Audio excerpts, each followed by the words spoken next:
नमस्कार। एक और नया वीडियो में आप सभी का बहुत बहुत स्वागत है और मैं हूं आपका दोस्त इंजीनियर प्रभात कुमार सिंह। दोस्तों, आज की इस वीडियो में मैं आप लोग को एक बनता हुआ घर का जो काम है इसके बारे में बताना चाहता हूं, दिखाना चाहता हूं। इस घर के अंदर भी लेकर चलूँगा और दिखाऊँगा कि कैसे इस घर को बनाया जा रहा है। साथ में बताऊँगा कि इस घर को बनाने में अब तक टोटल कितना रुपये का खर्चा आ चुका है। तो इस घर का साइड व्यू आप देख सकते हो, काफ़ी अच्छा है। घर का फ्रंट व्यू में एक सुंदर सा पोर्टिको का निर्माण भी किया जा रहा है, उसे भी दिखाऊंगा और बताऊंगा कि कैसे काम को किया जाता है और यहाँ पे किस तरीक़े से काम को किया जा रहा है। इस घर का सामने और साइड की तरफ जो विंडो लगा हुआ है इसके बारे में भी आप लोग को बताना चाहता हूँ, दिखाना चाहता हूँ। ये देख सकते हो कि विंडो का किस तरीक़े से काम किया गया है। जो ऊपर वाला इस घर के लिए जो विंडो है उसको आप देखिएगा तो आपको दोनों तरफ से स्लोप डिज़ाइन में काम किया गया है। उसके नीचे की तरफ देखते हो तो आर्क शेप का भी प्रयोग यहाँ पे किया गया, मतलब आर्क और स्लोप डिज़ाइन के साथ में इस घर का खिड़की को बनाया गया है। साथ में ऊपर और नीचे वाला जो हिस्सा है उसको जोड़ने के लिए सर्कुलर शेप का कॉलम का इस्तेमाल किया गया है, जिसे पाइप के द्वारा आसानी के साथ आप ढलाई करते हुए बना सकते हो। नीचे वाला हिस्सा भी बहुत ही अच्छा है, देख सकते हो जो स्लैब का काम किया गया है वहाँ पे पाइप का इस्तेमाल करते हुए नीचे वाला हिस्सा को गोलाकार बना दिया गया है, ताकि इसका लुक को नीचे वाला हिस्सा को भी अच्छा बना दिया जा सके, जिससे इस घर का लुक काफ़ी हद तक बढ़ सके। इसी डिज़ाइन का देख सकते हो साइड की तरफ और सामने की तरफ जो विंडो है उसका निर्माण किया गया है। इसी विंडो के साथ साइड और सामने की तरफ का जो लुक बढ़ाने का जिम्मेदारी है वो रखा गया है। इस घर के सामने की तरफ और साइड की तरफ आपको कुछ निकला हुआ छज्जा निकलेगा। जो पीछे की तरफ साइड की तरफ निकला हुआ छज्जा है वो लगभग 3 फीट के आसपास का है। और इस घर के सामने की तरफ भी छज्जा है, उसके बारे में बताऊंगा। कैंटिलीवर बीम और पट्टी बीम के साथ छज्जा को निकाला गया है। आने वाला दिन में इसके ऊपर में बालकनी बनाने या फिर किसी तरह का कंस्ट्रक्शन करने में आपको दिक्कत का सामना नहीं करना पड़ेगा, क्योंकि आपने यहाँ पे जो पट्टी का डिज़ाइन है, जो पट्टी बीम है उसको दे चुका है। उसके साथ साथ इस घर का जो फ्लोर लेवल है, जिसे हम लोग आम भाषा में कुर्सी लेवल या फिर प्लिंथ लेवल बोलते हैं, जहाँ पर घर का फर्श बनता है, वो ग्राउंड लेवल से लगभग 3.5 फीट की ऊंचाई पर रखा गया है। जो बीम है वो 10 इंची व 10 इंची का बीम का प्रयोग यहाँ पे किया गया है। इसमें 4 सरिया का प्रयोग किया गया है 12 mm का। साथ में बात कर लिया जाए कॉलम का, तो 9 इंच पे 12 इंच का यहाँ पे कॉलम का इस्तेमाल किया जा रहा है इस घर के लिए। आप देख सकते हो इसका लगा हुआ जो सरिया है, इसके बारे में बात कर लिया जाए तो देख सकते हो 6 सरिया के साथ इसका काम किया गया है। 4 सरिया 16 mm का है और 2 सरिया 12 mm का यहाँ पे लगाया जा रहा है प्रत्येक कॉलम का। यही कहानी है। तो इस तरीक़े से कॉलम भी बनाते हो तो आसानी के साथ अपने घर को 2 से 3 तला तक आप ले जा सकते हो। और सामने जो पर्टिको का काम किया गया है काबिल तारीफ़ है, और मैं आपको दिखाता हूँ बारी बारी से कैसे काम किया जा रहा है। तो देखिए जो प्लिंथ लेवल का जो बीम है उसी बीम को आगे निकालते हुए लगभग 10 फीट बाई 12 फीट के आसपास का साइज़ में जो पर्टिको है उससे बनाया जा रहा है। और इसके साथ साथ सामने की तरफ 2 और कॉलम नीचे से बिल्कुल लाया गया है। गोलाकार कॉलम है, अगर आप इसके शेप में नज़र डालिएगा तो देखिए गोलाकार कॉलम है। और उसके साथ साथ ऊपर वाला हिस्से में लिंटल से लेकर जो छत का लेवल है उस हिस्से में आपको आर्क शेप का जो काम है वो किया हुआ यहाँ पे आपको नज़र आएगा। 2.5 फीट के आसपास का देखिए सामने की तरफ यहाँ पे छज्जा निकाला गया है, जबकि पीछे की तरफ 3 फीट का निकाला गया था। और 2 फीट के आसपास में इस पोर्टिको के तीनों तरफ से छज्जा है वो निकाला गया है। आगे अभी आपको मैं दिखाने वाला हूँ और इस घर के अंदर भी चलेंगे, देखेंगे कैसा काम किया जा रहा है, ताकि आप लोग को और अंदाज़ा लग जाएगा कि इस घर को बनाने में किस तरीक़े का मटेरियल का प्रयोग किया जा रहा है, कैसे बनाया जा रहा है। यहाँ पे भी देख सकते हो कि कुछ इस तरीके से आर्क शेप का प्रयोग यहाँ पे किया गया है।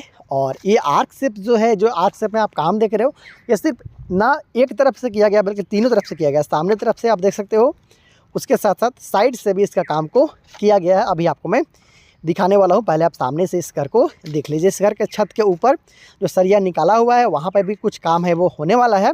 और एक सुंदर सा पैरापेट वाल का डिज़ाइन यहाँ पे आपको देखने को मिलेगा, जिसके बाद इस घर का जो लुक है वो भी कई गुना तक बढ़ने वाला है।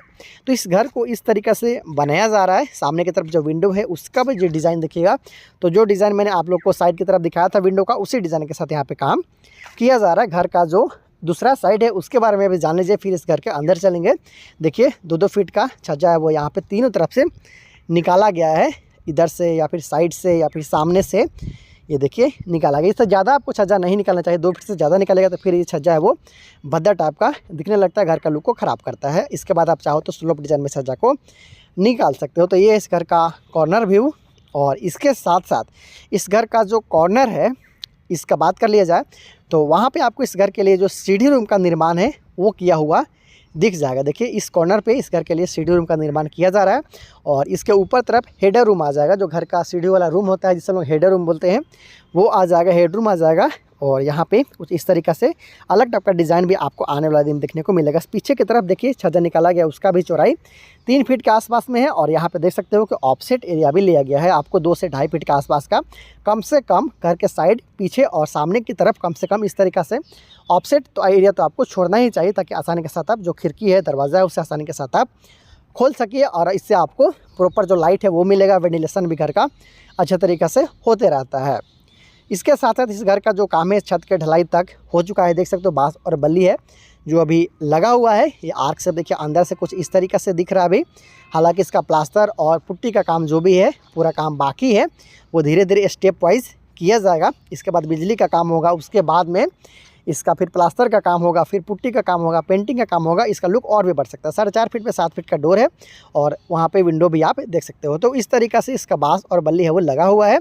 इस घर में आपको 4 बेडरूम के साथ hall, dining area, kitchen, toilet, bathroom के साथ साथ सीढ़ी देखने को मिल जाएगा। इस घर का पूरा अगर एरिया की बात किया जाए कि कितना एरिया में इस घर को बनाया जा रहा है, तो लगभग 1500 स्क्वायर फीट के आसपास में इस घर को बनाया जा रहा है, जिसमें पोर्टिको के साथ साथ जो घर का पूरा काम है वो इसी में किया गया है। मतलब टोटल 1500 स्क्वायर फीट में इस घर का काम को किया गया है।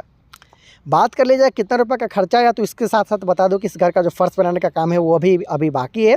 सिर्फ जो फिलिंग है, जो मिट्टी का भराई है, वहाँ तक का काम कंप्लीट किया गया है। इसका फर्श को ढलाई के साथ साथ बनाया जाएगा, साथ में खिड़की, दरवाज़ा और जो प्लास्टर का काम है वो भी अभी पूरा काम बाकी है। सिर्फ जो अभी मैं आपको खर्चा बता रहा हूँ, ये इस घर के लिए जो ढलाई तक का खर्चा है, इसके बारे में मैं आप लोग को बता रहा हूँ।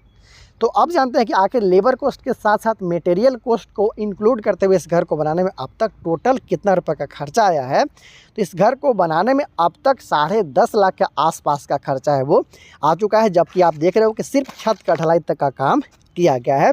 सिर्फ मैं आपको खर्चा ही बताकर आज रुकने वाला नहीं हूँ। आज मैं आपको जहाँ पे इस घर को बनाया जा रहा है वहाँ पे ईंट का क्या कीमत है, बालू का क्या कीमत है, गिट्टी का क्या कीमत है, सरिया का क्या कीमत है, यह सारा चीज़ बताऊँगा। तब जाके आपको अच्छे तरीके से एनालाइज हो पाएगा कि अगर आप अपने यहाँ ऐसा घर बनाते हो तो आपको कितना रुपये का खर्चा लगेगा। बात किया जाए ईंट का, तो 6 से 7 रुपये के आसपास में एक लाल ईंट मिल जाता है। जबकि देख रहे हो कि पूरा घर में लाल ईंट का प्रयोग किया गया है।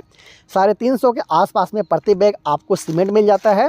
बात किया जाए बालू का, तो आपको 30 रुपये प्रति सीएफटी के हिसाब से बालू मिल जाता है और 35 रुपये प्रति सीएफटी के हिसाब से गिट्टी आसानी के साथ मिल जाता है। उसके साथ साथ बात किया जाए सरिया का, तो 70 से 75 रुपये प्रति केजी के हिसाब से सरिया आपको मिल जाएगा। अगर आप कंपनी का सरिया लीजिएगा तो थोड़ा और भी ज़्यादा आपको जो इसके लिए राशि है वो खर्च करना पड़ सकता है। तो इस ढंग से इस घर को बनाया जा रहा है। मैंने आपको खर्चा भी बता दिया, अंदर से कैसे बनाया जा रहा है उसके बारे में भी बताने का कोशिश किया। सामने से, साइड से सारा चीज़ मैं आप लोग को बताने का कोशिश कर रहा हूँ। दोस्तों, अगर आपको वीडियो पसंद आता है, अगर मेरा वीडियो को देखते हुए आपको कुछ सीखने को मिलता है, तो प्लीज़ आप चैनल को सब्सक्राइब कीजिएगा। ऐसे ही बहुत सारा घर का डिज़ाइन आपको डेली बेसिस पे इस चैनल पर देखने को मिलता रहेगा और आप लोग नया नया आइडिया ले सकते हो घर बनाने से संबंधित। बहुत अच्छा काम किया गया इस घर में। जैसे जैसे काम को आगे बढ़ाया जाएगा, पेंटिंग तक का काम मैं आप लोग को दिखाने का कोशिश करूंगा। बहुत ही अच्छा चीज़ आने वाला दिन में आपको देखने को मिलेगा, क्योंकि इस घर का जो मिस्त्री है उनके द्वारा बहुत ही अच्छा काम किया जा रहा है। तो बहुत ही जल्द मिलते हैं अगले वीडियो में। तब तक के लिए इंजीनियर प्रभात और हमारे पूरी निराला कंस्ट्रक्शन टीम को दीजिए इजाज़त। नमस्कार।